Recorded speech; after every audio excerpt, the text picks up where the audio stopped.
to Real Talk with Tamara. Today I have Marie Flowers as my guest. She's the author of All About Me. Thanks for being here, Miss Flowers. Thanks for having me. How's your day going? Great. Okay. It's hot Memphis weather. It is. Tell me a little bit about yourself. Well, my name is Marie Flowers. I'm a native of Clarksdale, Mississippi, Delta girl. I'm the mother of 8. Okay.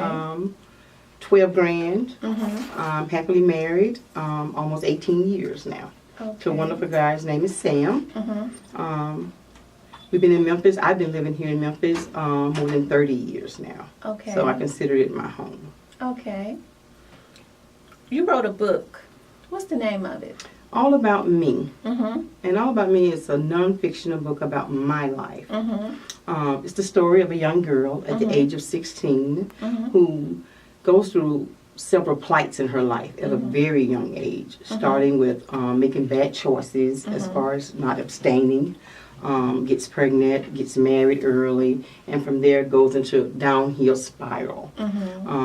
This book, like I said, is a story about my life, and it's called All About Me. Okay. And what made you want to write the book? Well, I've always wanted to write or leave some kind of legacy for my children, and I journaled often for many years.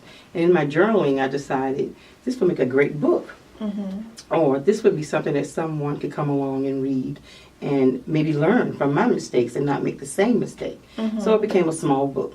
Okay. And one that I could say that I'm really proud of.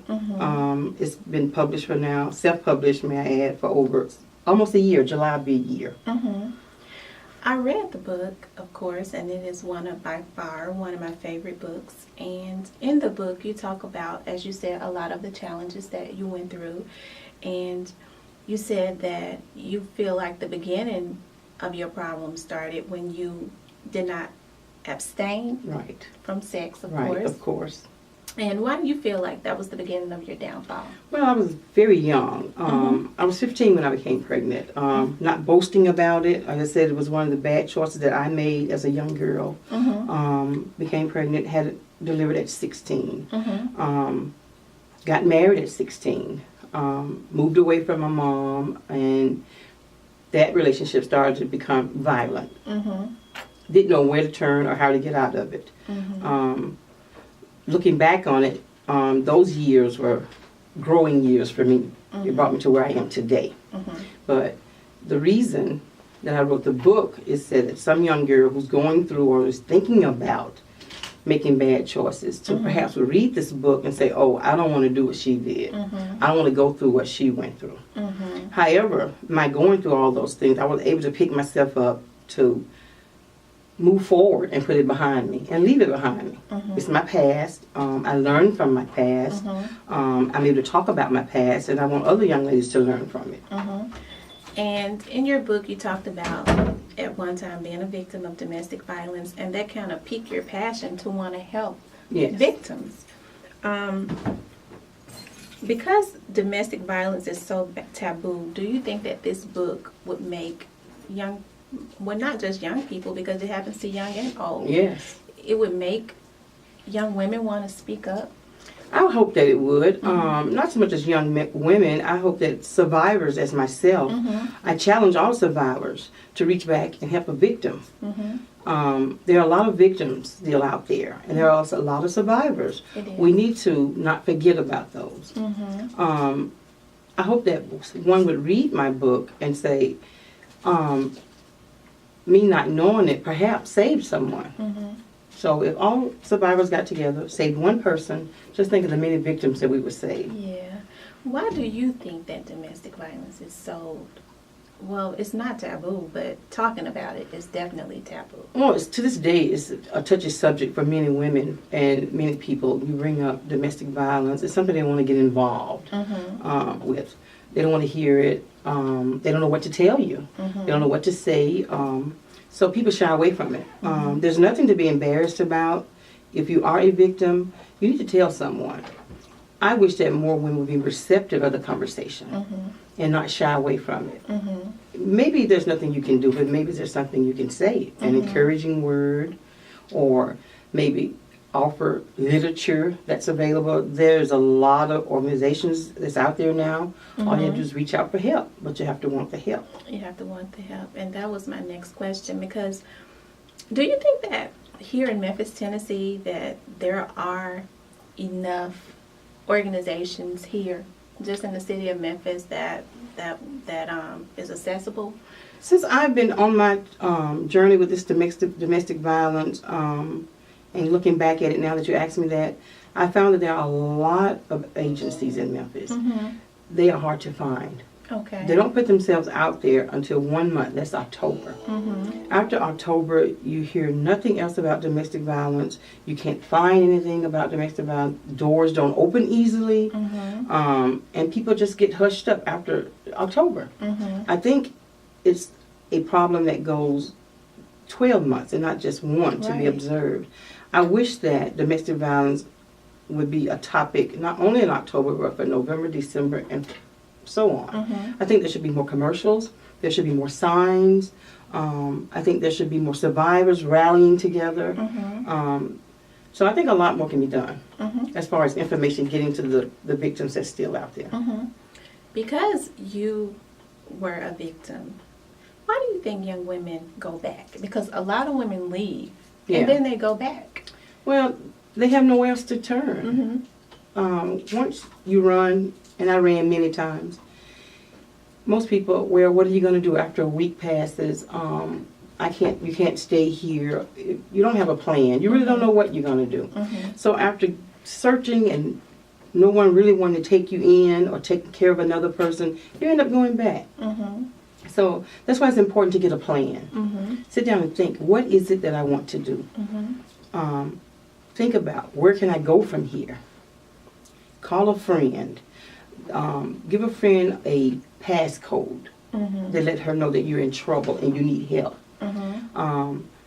Most victims find themselves in a terrible situation when it's time to leave. They don't leave the right way. You have to pick the moment to leave.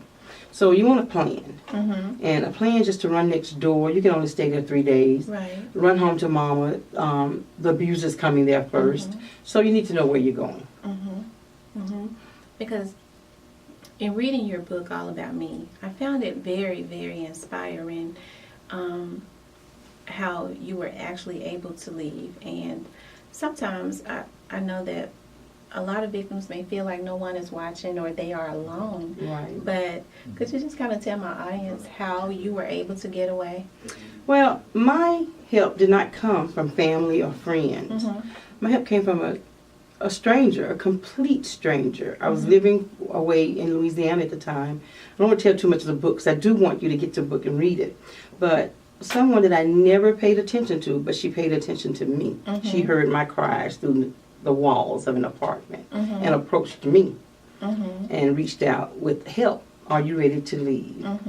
And I had never ever changed words with this person, nor did I know her. To this day, I don't know her name, and she probably doesn't know mine, but she helped. Why do you feel the crime, that particular crime, because in Memphis, it's rising daily or monthly? Why do you think that crime in particular is constantly skyrocketing? Domestic violence? Because we don't talk about it in the homes. Mothers don't tell girls, young ladies. Women of the church don't tell young ladies in the church the signs to look for. There are signs. And if we start with the young girls very early, and when I say early, I mean 13, 14, the dating years. Statistic tells us that 2 in 5 girls are probably going to become victims on out dating of domestic violence, physical or abuse, mentally or abuse. But if we start with our girls at a very young age and tell them, don't accept certain things from a gentleman, name calling, a shove, a push. Because a lot of people think that physical abuse is the only type of abuse. No, their self-worth and mental abuse is even worse almost than physical abuse. We wear physical abuse on the outside. It's seen by others. The mental abuse is the one that we hide. Others don't see the mental abuse. We feel it. Right. But others don't see it. And it's a terrible thing. The emotional. Emotional, abuse. Yes. It's a form of abuse that if you've gone through any form of mental abuse, you have to seek professional counseling. Some may say it's not necessary. Once you're out of the situation, you're home free, but you're not. You're not home free until you get some sort of professional counseling. Mm-hmm.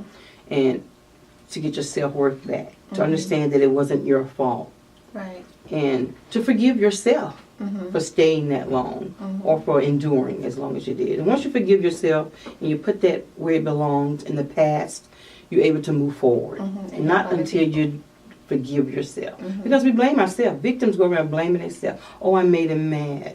It's something that I did. Oh, Mhm. he's okay. He didn't mean it. Yes, he did. It's Mhm. not your fault. Mhm. You are a victim here. Mhm. It's never, ever acceptable to be pushed, shoved, beat, or degraded. Mhm. And in doing volunteer work for a shelter, I found that this one particular shelter, that women may go back because this could be the number one reason also. This one particular shelter, you only get 30 days. And after 30 days, you're pretty much on your own. Mm. And I found that that was not enough time to even, I mean, where do you go after 30 days? Yeah, that's a good other question. than back to the abuser. Yeah, well, 30 days is not long enough. Mhm. Personally, I think 3 months to 6 months to really get over Mhm. and get on your way with your life, a new beginning, new activities, new associates, Mhm. a new job, perhaps even relocating. Mhm. You can't do all that in 30 days. Mhm. I was able to relocate, but my abuser followed me. Mhm. So, in most cases, that's what happens. And I wish that more people would get out and organize safe houses in personal homes. Mhm. I know it's a lot putting yourself out for a stranger, but sometimes we have to put ourselves out to help a fellow man. Mhm. And I think with screening and people that's serious about leaving and wanting a new life, if we got private homes and we adopt a victim, Mhm. those that are serious and want help, who are Mhm. serious about help, and we help them get on their feet. We show them, even if it takes relocating to another city Mhm. and Going underground. going underground. Mhm. And that was going to be my next question to you. What do you feel that we need to do to make sure we as people need to do to be more proactive in making sure we have victims to make sure that this crime goes down? Because I understand that, even the abuser, in order to abuse a person, you have to have some issues. Yes. And I truly feel, especially in speaking with the young men, because as I said, I do a class over at Jail East with juveniles. I volunteer and do a class.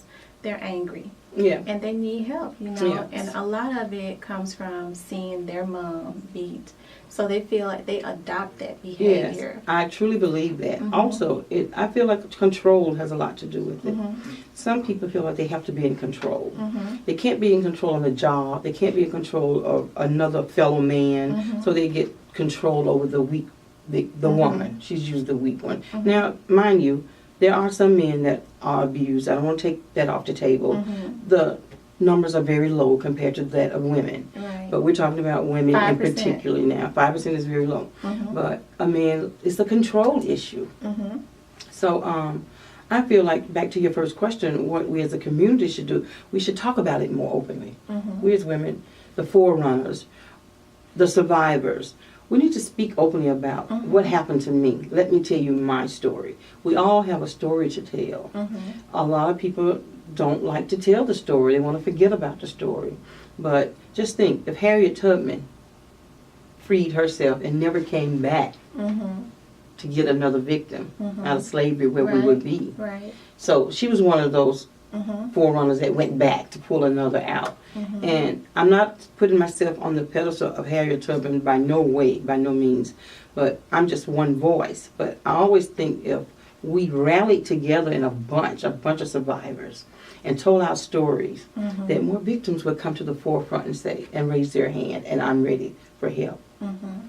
So that's why I hope that Memphis would come together and kind of stomp out domestic violence. We won't get rid of 100, but we could do a whole lot better. Mhm. So, what do you do? I mentor to the Okay. young ladies. I mentor to ladies my age. I mentor to strangers in the store. I promote my book. I encourage, inspire any way I can. Mm-hmm. You know, it's funny how just a kind word or a story that you endured and was able to persevere, you tell a stranger how it makes their day. And like, well, if you can overcame, I can too. Mm-hmm. So I know the look. Mm-hmm. I know the sad look behind the eyes. And if you talk to her long enough, she'll tell the story. Yeah. Yeah. Mm-hmm.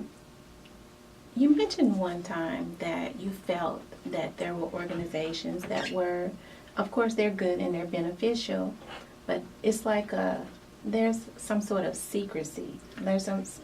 Yes, I to this day cannot find the open door to walk through. Mm-hmm. The doors are locked.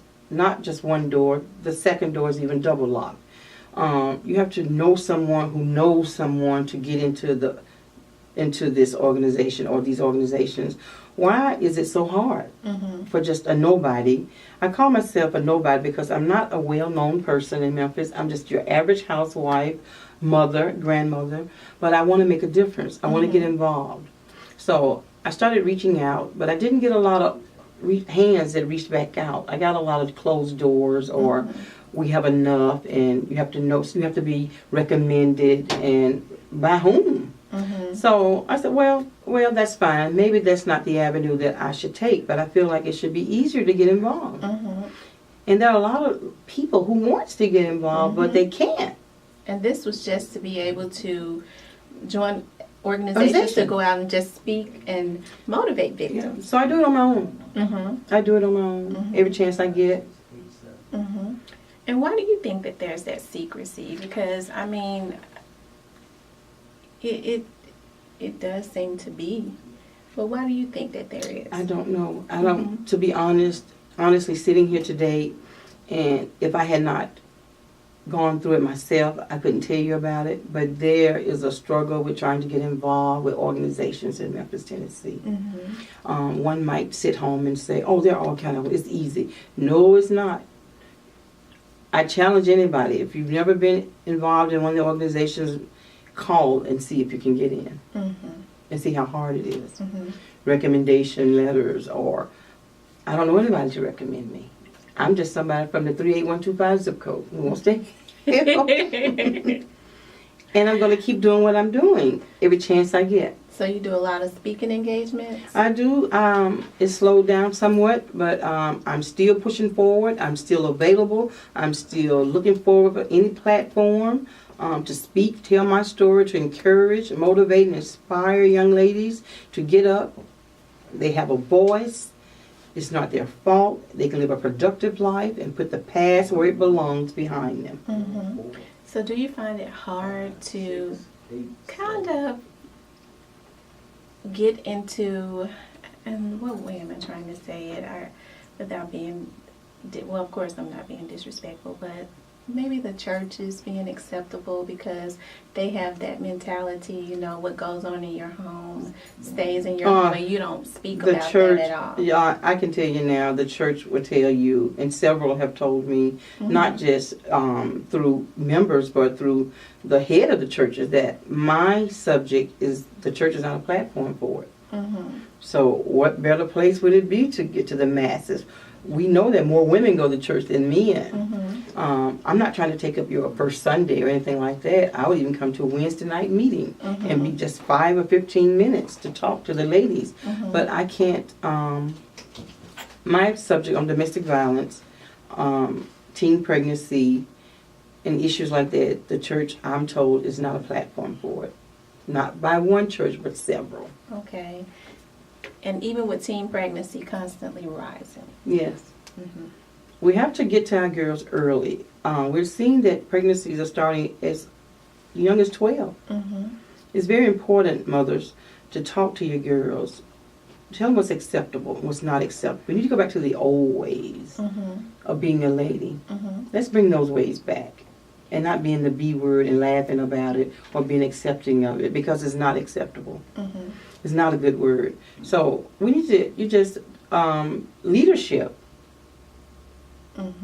Women teaching young ladies how to be young ladies. And I have to say that's one of the reasons why I love your book so much, and I'm happy that you and I, because we connected through your book. We sure did. And I'm so happy that we were able to connect because, of course, I was a victim at one time when I was young, when I was a teenager, and I was able to relate to what you had gone through, and I think that's what brought us closer. And I'm definitely down with the cause, as you are. Yes. And I also find in my journey of helping or wanting to volunteer, I found a lot of things that were somewhat inconsistent or could be better. Yes. And that made me want to go to the drawing board and say, well, you know what? I want to help victims. I want to start a safe house because that's my dream. I want to have a safe house. Wonderful. And I definitely want them there for more than 30 days. Wonderful. Because for one thing that I did find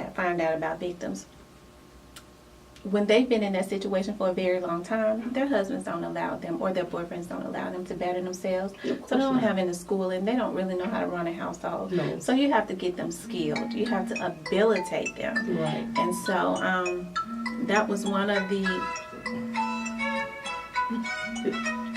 I agree with you. I agree with you 100%. And it's also important to realize that a victim does not have a certain face. I know school teachers, doctor wives, professional women who are victims to this day and still are victims, but are not ready to make the transition. Right. So socioeconomics doesn't have a lot. It's part of it, but be careful. Professional women are victims as well. Absolutely. Self-esteem very low with them as well. Need a friend as well. So, we want to reach out to all women. And maybe they can help us pull someone else up. That's true. That's true. Yeah, they're And you're motivate. right. You're right.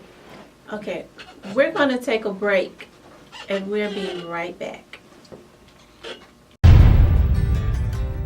Call United Bonding Company at 577-1138. United Bonding Company is ready to serve you 24 hours a day with prompt, discreet, honest service. Our office is conveniently located across the street from the Criminal Justice Center at 201 Poplar Avenue. We write bail bonds in all the Shelby County courts, including juvenile court. All major credit cards are accepted. Call United Bonding Company at 577-1138 today. Thank you, ma'am. You have a nice day. United Bonding Company, where good service with honesty and integrity comes naturally. United Bonding Company. Welcome back to Real Talk with Tamara. I've been sitting here speaking with Arthur Marie Flowers, and we've been talking about domestic violence in the community. I've really enjoyed having you here today. As always, we can go on and on and on about domestic violence and how we want to be proactive and helping victims. Yeah, just two people can sit and talk hours. Imagine what 15 or 20 could do. That's true. We could make a move. Imagine what could happen if more victims would open up and not be embarrassed about talking about it. And that's why I'm here today. There's nothing to be embarrassed about if you're a victim. It's not your fault. It's okay. You need to talk about it. I was a victim. Tamara was a victim. There are many more victims. Talk about it. Let people know what's going on. I'm a survivor. Tamara's a survivor, and we want to save other victims. So let me ask you this on a lighter note. Do you have any other passions? I sure do. I am an event planner, per se. I like to plan parties, weddings. I love to entertain. So that's one of the things that I have a passion in doing. You just so happen to be planning my launch party. Yes, I am. Coming up on this Saturday. I'm really excited and about so what am you're I. doing. I am very excited about it. Very excited. I'm Am I looking in for a forward. big surprise? Yes, you are. We are so looking forward to this Saturday, and the weather says no rain. Okay, good. Good. Is there anything you want to leave with my audience? I'd just like to thank you first for having me here. And I want to tell Memphis, Tennessee, let's rally together, survivors. I said before, I like to challenge all survivors to save one victim. To do that, let's rally together, let's pull together, let's do something. Let's make a change in Memphis. Let's start here in Memphis. Let's be an example to the other cities of what we as women can do. Okay.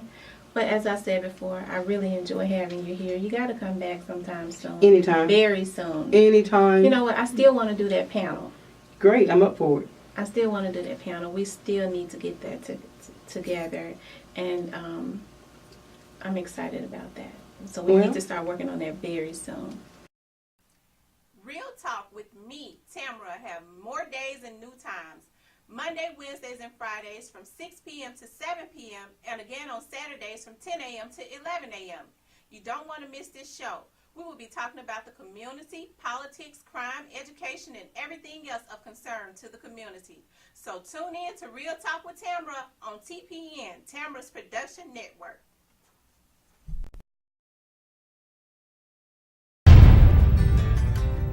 Call United Bonding Company at 577-1138. United Bonding Company is ready to serve you 24 hours a day with prompt, discreet, honest service.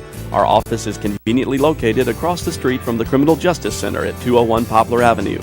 We write bail bonds in all the Shelby County courts, including juvenile court. All major credit cards are accepted. Call United Bonding Company at 577-1138 today. Thank you, ma'am. You have a nice day.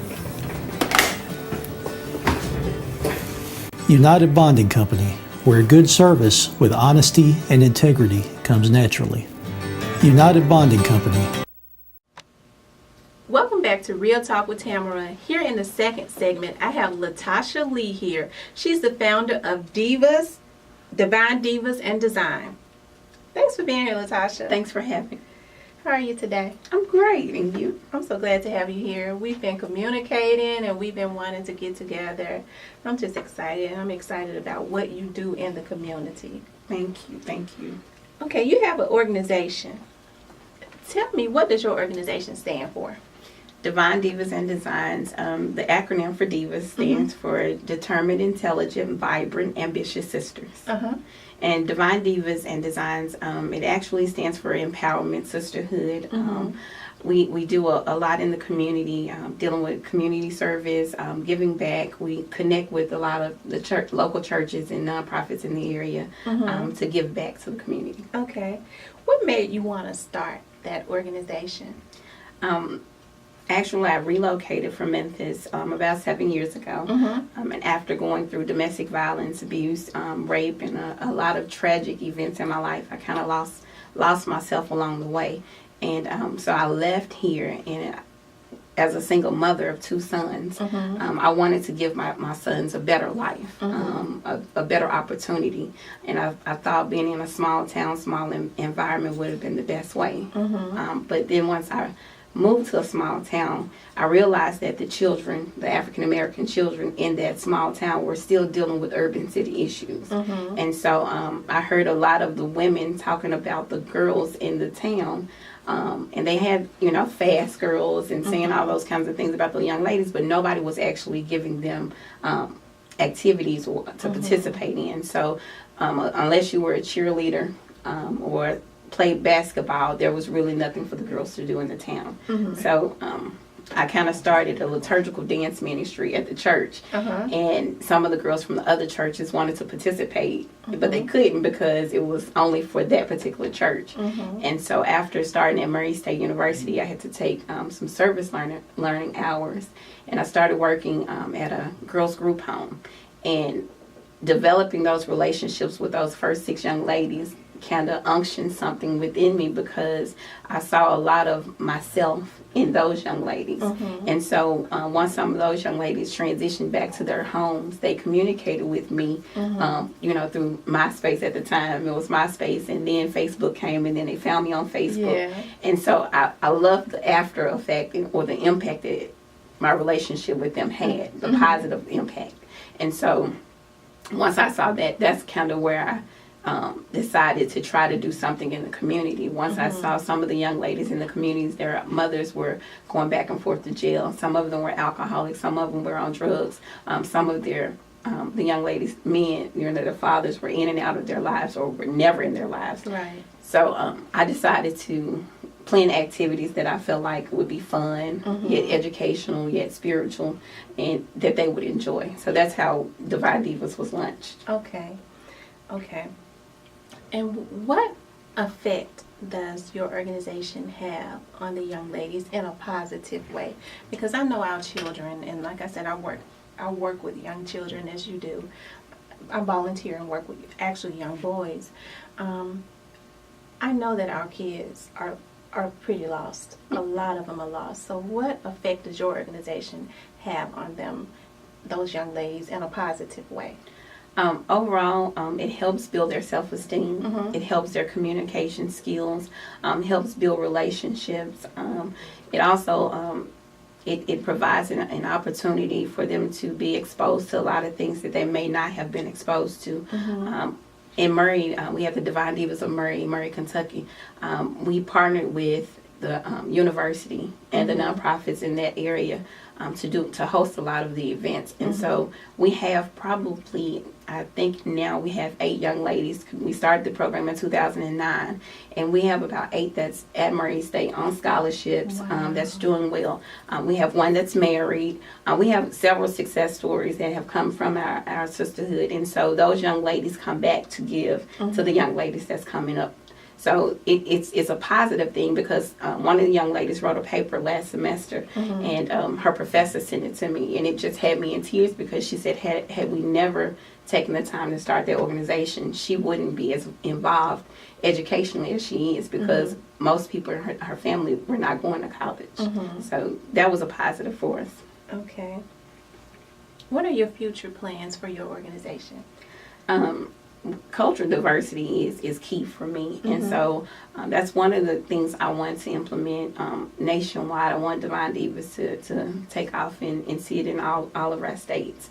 I want to be able to open up a Fortune 500 company to whereas all of the young ladies can come every year on a quarterly, annual basis and learn about their fields and actually learn to become entrepreneurs.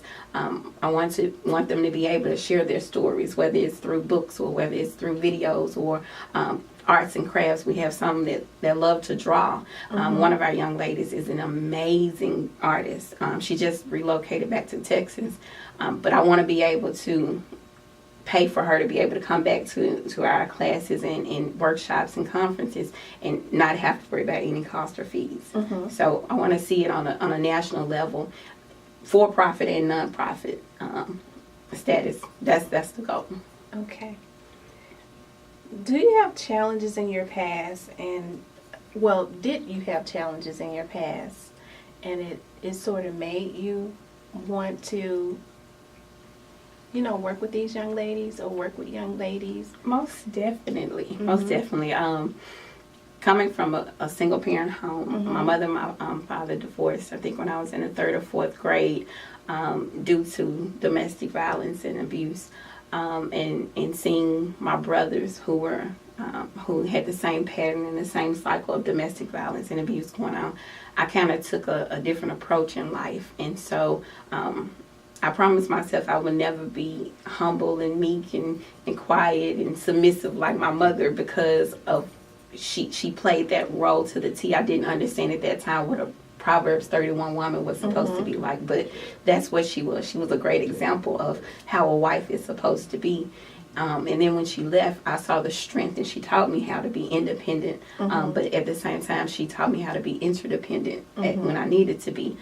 So when I finally come at, I guess, 12, 13, I started experiencing the street life, as we call it, and I lived that wild, popular life. But I all went back to the fact that I didn't have self-esteem. I didn't love myself, I was looking for love in all the wrong places, because my father provided financially for me, but he wasn't at the activities, I was a cheerleader. I was on the pom-pom squad. I ran track and played softball, and I was on the student council. I was very active in school. Educationally, he pushed that. But as far as time, he didn't dedicate that time. And so I went looking for that. And going through all of those things, it led me to be with somebody that was so similar to him, to my father.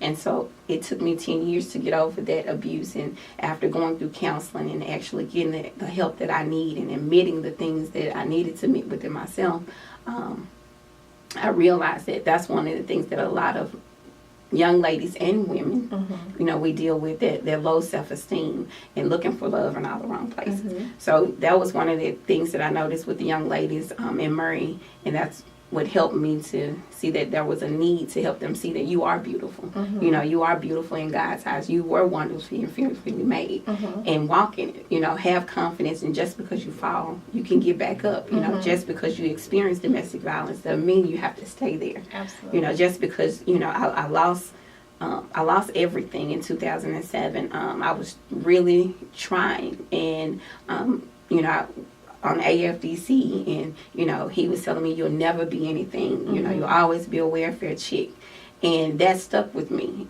But when I was going through those trying times and going through the programs that they were telling me to go through, that's when I found myself. That's when I found my strength, because I had a support system.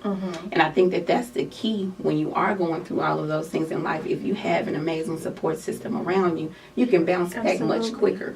And I think that that's what helped me along the way, is having people that say, you can do this, you know, you can change. You're really not that person that you formed, you know, yourself as the past few years. And I saw myself negatively when I looked in the mirror, you know, because I compared myself to everybody else. You know, if I didn't have the Gucci, and if I didn't have the Prada, if I didn't have the, you know, nice ride, I felt like I was beneath everybody else. But I didn't really know what being blessed meant. Right. Until I got to know, you know, God, develop a relationship with God for myself. But when I found out who I really was, and I could be me, you know, and love myself, and I didn't have to imitate anybody else or try to duplicate anybody else to succeed, or even define what success meant, you know. And I learned my own definition of success, you know, what it meant was family, you know, family first, having a relationship with God, and just being able to smile, being able to laugh. Because for years I couldn't truly laugh because I was so miserable, you know. So when I went through all those things, I took a step back. When I moved to Murray, I was able to find peace, you know. I was able to find out what I wanted to do, what my goals were, you know, not what everybody else wanted, not what my mom wanted, my dad wanted for me, what I wanted for myself. And so my first goal when I moved there was to go back to school. And so when I received my first check, I left Memphis making one thing, and when I moved to Murray, my first job, I was making $6.10 an hour. And to me, it was like $1 million, because God humbled me. He took everything from me so that I could, you know, realize who He was in my life. And I had to go through the necessary steps of rebuilding who Tasha was. Right. And that's one of the things I try now to help other women see. You may have fallen here, but let's build you back up. Let's find out who you are, what you want. You know, we get lost. We do. Because we wear so many hats. You know, you have to be the teacher, you're a mother, you're a teacher, you're a friend, you're a sister, you know, you're a career woman. We divide our time in so many different ways every day as women, but we forget to find ourselves. To put time back into ourselves. And with that being said, you're a single mom. What were your challenges, and was that one of your main reasons for getting away from that abusive relationship? What has been your challenges in raising your boys? You have 2 boys. In raising your boys. I think the most challenging thing for me as a single mom is wanting to see my young men be more involved with their fathers. You know, they wanted that relationship with their fathers, and I think that's what hurt me the most, is because I remember when I wanted that same time element with my father, and so they wanted that. But they were my motivation to keep going. You know, at the end of the day, I had to make sure they had food, clothing, and shelter. You know, I had to make sure that they had a good education. It wasn't until I think my oldest son was, I think, the 7th or 8th grade that I realized the more I became involved at school, the better his grades were. The better his attitude was about school. The better his attitude was about teamwork, you know.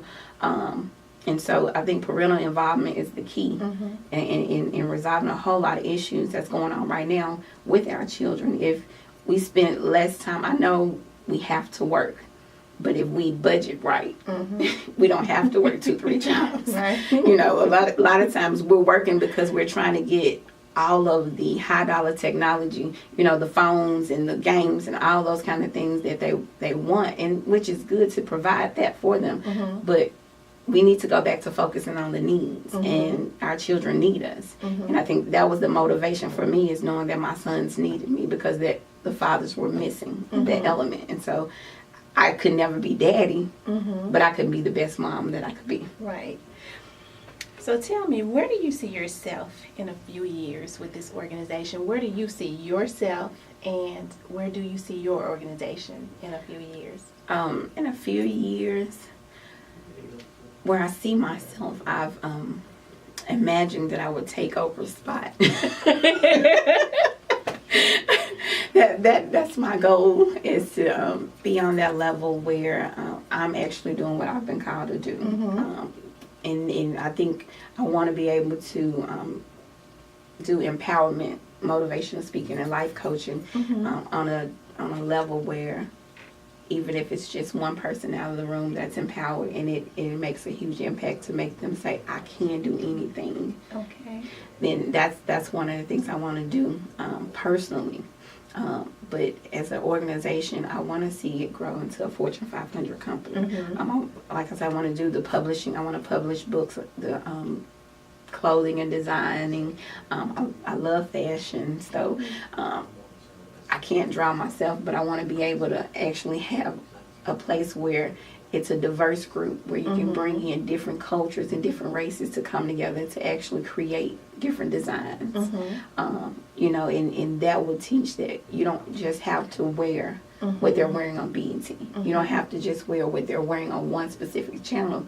You can be diverse. You can cross the cultures and be you and enjoy that. And so I want to be able to have a facility where there's a transition. If young ladies are teen parents and they have nowhere to go, then they can, you know, we'll have a facility for them to live for a certain amount of time. And then if they need to obtain a GED or high school diploma, we can link with the schools and get that together in the same building. So it's like I want to be able to, a one-stop shop to meet all the needs. So do you find that our children do you find the abuse rate going up higher? Because I know you work with young girls. Do you find that rate rising yearly? I really do. And coming from a state like Kentucky, Kentucky is the highest state where child abuse and neglect is actually recorded. A lot of states don't report it. You know, and I think that's what's wrong now. A lot of people don't report it and feel like, okay, well, because we have whipped with, you know, stenching cords and shoes and things like that, then it's okay. But the law said that that's abuse. You know, there's a difference between disciplining your child and abuse. And I think we have to teach on that more. And I think that is a problem, because we do need to go back putting the fear into our children. I really believe that, because this generation does not fear too much of anything. And we need to put the fear of God back into our children. And I think that's where one of the things back into schools. Prayer back into the schools. And I think if we as parents would pray more, you know, a family that prays together stays together. I truly believe in that. My sons, our house somehow always ended up in the house that all the other young men end up coming to and spending the night. And the thing was, if you spend the night at my house on Saturday night, you're going to church with me on Sunday. So the church bus had a load full on Sundays. And I think that, you know, that plays a huge role. You know, I know I work with young ladies with my organization, but young men are also drawn. I work with them. It's just in a different setting. Like I said, my sons play football and basketball and track, so it's always been the house where everybody came to. So we feed, you know, the community. We laugh, we cry, I fuss. You know, I look at report cards. I find out what they're making and what they're not making, and I'm at the schools and I'm saying, okay, look, now I saw your report card, and what are you doing out here? You know. And I think going back to it takes a village to raise a child, that that's the mentality we have to go back to. You Mm-hmm. can't have that mentality like you can't say anything to my child. Mm-hmm. And I think a lot of young parents have that mentality Mm-hmm. now, and that's what's messing up the children, is because some of the parents are teaching disrespect and don't know that they're Right. teaching their children not to respect the other adult. Call United Bonding Company at 577-1138. United Bonding Company is ready to serve you 24 hours a day with prompt, discreet, honest service. Our office is conveniently located across the street from the Criminal Justice Center at 201 Poplar Avenue. We write bail bonds in all the Shelby County courts, including juvenile court. All major credit cards are accepted. Call United Bonding Company at 577-1138 today. Thank you, ma'am. You have a nice day. United Bonding Company, where good service with honesty and integrity comes naturally. United Bonding Company. And because they're having children so young, they don't Yes. really know the structure of a family. You know, you have, and I'm not saying that if you're 14 years old, you can't be successful. If you have a baby, you definitely can be successful. You can Yes. be anything you put your mind to. But I think if you're having them so young, especially if there's a generational curse, and your mom had Mm-hmm. you young, and she didn't know the structure of a family, who's there to teach that child the structure of a family? And she has a baby at 14 years old, you know, and it's Right. like it continues, that cycle continues on, and no one teaches them the structure of a Right. family or how to raise a child or what one is supposed to do, you know. And I think that that's the key, when we can come back together and we teach and we bring about awareness on all the trending issues. When we teach on the issues of abstinence and celibacy, we can go back to the point of the pregnancy rates and dropout rates are going to go down when we educate them on the different topics. But when we are silent about those things, that's why statistics don't change. Nationwide, I know the statistics show that the teen pregnancy rate is going down, and it's simply because the homosexuality rate is going up, same-sex, relationships. But if we educate on all things, that's the key. We have to be aware of all things and address all things so that they'll know what's out there, what's in the real world. Because when you're in junior high and high school, you're just living for the moment. You don't really know what's out there, and then when you get a taste of it, you think it's good.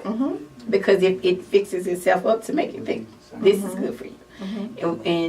But if the foundation is laid, then these children will know that this is right and this is wrong. And I think the foundation is kind of rocky right now in the households, because they don't know what's right and wrong. If I see mom and dad smoking, clubbing all the time, then I'm going to think that that's the life I'm supposed to live as well, because it was okay for them, so it's okay for me. But at what point do we break those chains? Point. I was reading something the other day, and I think that a lot of the young kids are being misled. We used to promote safe sex a lot. Now, when you read something, they're talking about how you can live to be 75 years old with AIDS instead of promoting safe sex. Right. And I'm so afraid that that's misleading our youth. You know what I mean? Instead of saying, well, you can live longer with taking and it's okay, especially for those who are already infected with AIDS, HIV and AIDS. But I think we should be promoting safe sex and abstinence. Yes. I know some people may look at me strange, but I remember having that conversation with my oldest son, and I said, when you get to the point where you feel like you're ready and you're thinking about that, I want you to come to me and talk to me. And the day he did that, it shocked me. I was like, oh. But I took him to the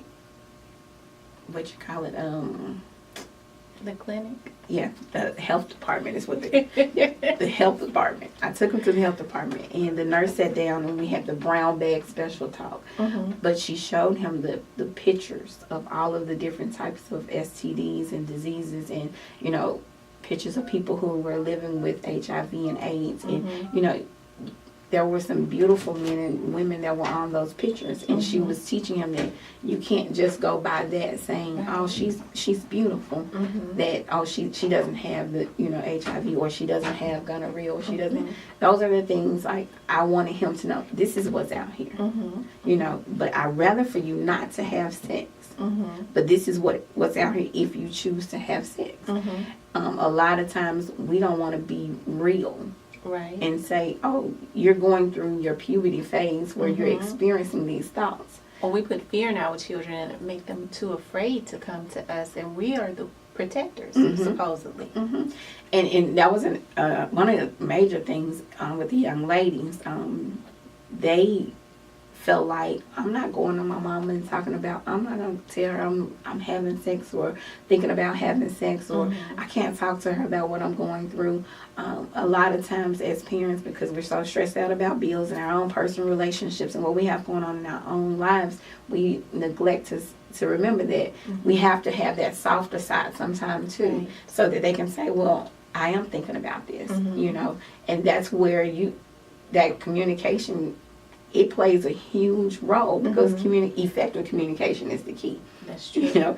It is. If they feel like they can come to you and tell you, and a lot of times when the girls come to me and tell me, it's confidential, but I still go back and tell mom and say, you may want to have that talk with her, because I've seen some signs and symptoms. One of the things last summer, one of our young ladies committed suicide. Oh, wow. And that was one of the, strangest experience, but hurtful experience at the same time, because this young lady smiled every time you saw her. She laughed. She was just absolutely beautiful. But as things happened and came out, the signs and symptoms were there because of the kind of relationship she had with her boyfriend, and the kind of messages that he was sending. There was abuse there. Oh. And here it is, she's 12, 13 years old, and she's dealing with emotional, mental, and verbal abuse, but not knowing how to recognize the signs. And say, Mama, this is what I'm going through, or, Miss Tasha, this is what I'm going through. She shut down and wrote it in poems, and that was her way of expressing herself. And so now, that's one of the things I add to the awareness list. Is suicide awareness among our teens. That's on the rise. It's definitely on the rise. It is. It's definitely on the rise, and oftentimes we talk a lot about. When we talk about domestic violence, we talk about the physical abuse. We don't talk a lot about the emotional, the verbal. And it's more than one form of abuse, of abuse and of abuse. I'm getting tired of abuse. And I think we definitely need to talk more about and teach our young people more about the verbal abuse and the emotional abuse, and how unacceptable it is. It is. One of the things when I was coming out of my domestic violence situation, I would always say, a lot of people saw my physical scars on the outside, but most didn't recognize that there were inner emotional scars that I was dealing with. I was working out and I was building the outside and saying, I'm becoming a better person, I'm looking better, I'm feeling better now that I'm free, I'm out of that relationship. But I had to go in mentally and emotionally deal with some things and say, this happened to me. I did not ask for this. This is what happened, and this is what I needed to deal with right now. I need to face this and say, I've been abused. It's not okay. I didn't deserve it. It's okay for me to walk away, but I have to say it happened. And a lot of times women don't want to admit that it happened, unless it's physical. Most people don't report emotional or verbal abuse, but it's still abuse, and there's a lot of young men, teenagers, that's very emotionally and verbally abusive to these young ladies, but because that's all they've seen their mothers go through, they think it's okay too. And so now it's that repeat cycle, generational cycle that's going on, and the family generational curse can't be broken unless we as a community address it and make them aware these are the signs. Well, Tasha, I've really enjoyed having you here today. I'm so happy that we had the opportunity to meet. I'm excited about what you're doing for the community. You are doing some awesome stuff. You're such an intelligent lady. Thank you, thank you. I wish you the best. I hope you go far. I see that you're sincere. And I want to have you here again. I'll be back, definitely. Just let me know when. Thanks for tuning in to Real Talk with Tamara. Until next time, God bless. Call United Bonding Company at 577-1138. United Bonding Company is ready to serve you 24 hours a day with prompt, discreet, honest service. Our office is conveniently located across the street from the Criminal Justice Center at 201 Poplar Avenue. We write bail bonds in all the Shelby County courts, including juvenile court. All major credit cards are accepted. Call United Bonding Company at 577-1138 today. Thank you, ma'am. You have a nice day. United Bonding Company, where good service with honesty and integrity comes naturally. United Bonding Company. Self-esteem. This show is really an awareness show, and we look forward to giving the community exactly what they've been looking for. Again, if you have a business, lawn care, barbershop, daycare, politicians, it's election time. If you have any kind of business and you want to get it out there in the community, we have a package just for you. Again, we're really excited about helping you to bring exposure to your business, your ministry, or your political campaign here on Tamara's Productions Network. Hi, my name is Tamara. As you know, I'm the host of Real Talk with Tamara. And starting in May, Real Talk has more days and new times. So if you have a business and you want exposure for your business, give us a call. If you have any show ideas and you want to be on TV, give us a call. Here at TPN, our motto is, real dreams do come true. So give us a call so that we can help your dreams come true. Tamara's Production Network has the lowest prices in town. As a matter of fact, we have the best prices in town. Tamara's Productions Network is not one of those networks that would try to take advantage of you. We do believe in making dreams come true. So if you have a show idea, give us a call and let us help you make your dreams come true here at Tamara's Productions Network. Churches, if you need a home for your church and you want to get the word of God out, come here to Tamara's Productions Network. We will work with you on the prices. Real Talk with Tamara is geared towards helping the community. Real Talk with Tamara would talk about crime in the community, life situations. We would talk about being healthier. We will even bring people on and give them makeovers to help them to raise their self-esteem. This show is really an awareness show, and we look forward to giving the community exactly what they've been looking for. Again, if you have a business, lawn care, barbershop, daycare, politicians, it's election time. If you have any kind of business and you want to get it out there in the community, we have a package just for you. Again, we're really excited about helping you to bring exposure to your business, your ministry, or your political campaign here on Tamara's Productions Network.